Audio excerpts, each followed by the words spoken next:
Hi friends, నా పేరు Gopal.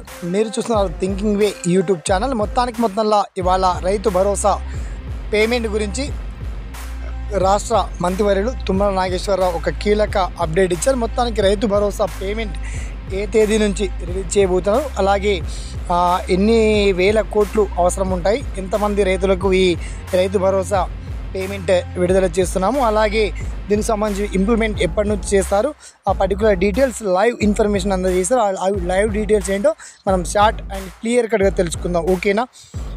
So friends, మొత్తంలో రైతు భరోసా పేమెంట్ సంక్రాంతి పండగ లోపు నుంచే ప్రారంభిస్తామని చెప్పేసి వ్యవసాయ శాఖ మంత్రి తుమ్మల నాగేశ్వరరావు చాలా కీలకంగా హామీ ఇచ్చారు. అలాగే ప్రజెంట్ ఎంతమంది రైతులు వ్యవసాయానికి సేద్యంగా అనుగుణంగా ఉన్నారో వాళ్ళందరికీ ప్రతి ఎకరానికి అంటే మొత్తానికి ప్రతి ఎకరానికి 7,500 రూపాయల చొప్పున ప్రతి రైతుల ఖాతాలో నగదు జమ చేస్తామని చాలా స్పష్టంగా హామీ ఇచ్చారు. అలాగే మొత్తానికి 21,000 పైచిలుకు కోట్ల డబ్బులు అవసరం ఉన్నాయి. ఆ నిధులు కూడా రెడీగా చేసి ఉంచి పెట్టాము రైతుల కోసమే అని చెప్పేసి మొత్తానికి తెలంగాణ రాష్ట్ర వ్యాప్తంగా ఎన్ని భూములైతే వ్యవసాయానికి అనుగుణంగా ఉన్నాయో, వ్యవసాయం సేద్యం చేసినటువంటి రైతులందరికీ తప్పకుండా ఈ రైతు భరోసా నిధులు క్రెడిట్ కావడం జరుగుతుంది.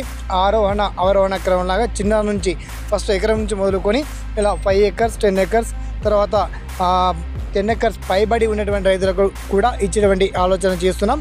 ఈ రైతు భరోసా పేమెంట్ నిధులు మాత్రం తప్పకుండా రైతుల ఖాతాలో జమ చేయడానికి ప్రభుత్వం సిద్ధంగా ఉందని చెప్పేసి అసెంబ్లీ సాక్షిగా వెల్లడించారు. సో ఈ రైతు భరోసా స్కీమ్ గురించి న్యూ గైడ్లైన్స్ కూడా రిలీజ్ చేశారు అండ్ రైతుల పేర్లను కూడా వాళ్ళు రిలీజ్ చేశారు. ఆ డీటెయిల్స్ అన్నీ కూడా మీకు చాలా క్లియర్గా వీడియో కింద లింక్ రూపంలో అందియడం జరిగింది. అయినప్పటికీ మొత్తానికి రైతు భరోసా పేమెంట్ గురించి కావచ్చు, మిగతా మీకు వచ్చేటువంటి డౌట్స్ కావచ్చు, వన్స్ తెలియజేయండి కామెంట్ సెక్షన్లో. అండ్ ఈ వీడియో ఏమాత్రం నచ్చినా ఒక 10 మందికి షేర్ చేయండి, ఫార్వర్డ్ చేయండి, లైక్ చేయండి. రైతులందరికీ వీడియోని మాత్రం తప్పకుండా పంపించండి, ఓకేనా? అందరికీ all the best. Thanks for watching. జై హింద్.